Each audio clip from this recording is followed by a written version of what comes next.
Greetings everyone. So before diving right into the video and talking about the product we've come up with, let's just talk about the United Nations Sustainable Development Goal 13. So what does it exactly mean and what is it all about?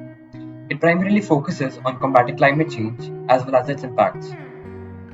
Global momentum is building to achieve net zero in greenhouse gas emissions.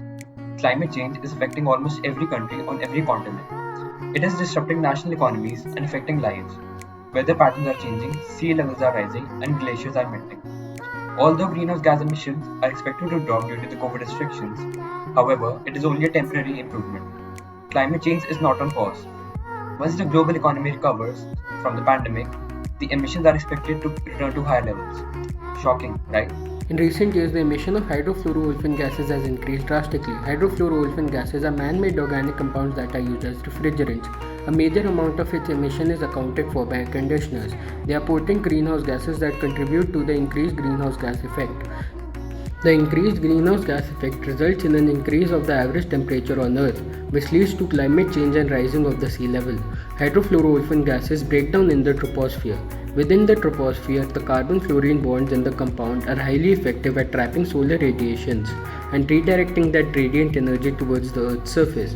This so-called positive radiative forcing effect contributes to global warming. Here are some alarming facts.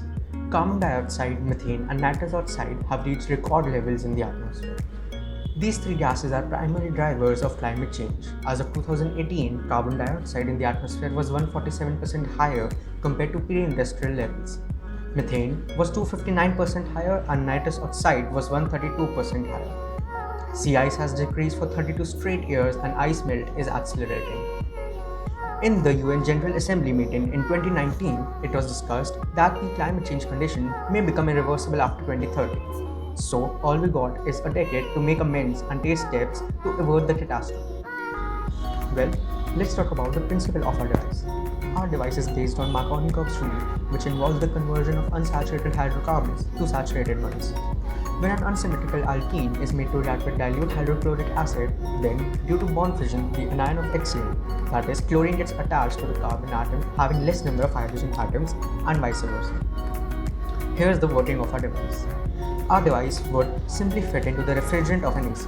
The HFO gas coming out of the refrigerant would be kept in a chamber for some time. Here, the sprayers would release HCl gas.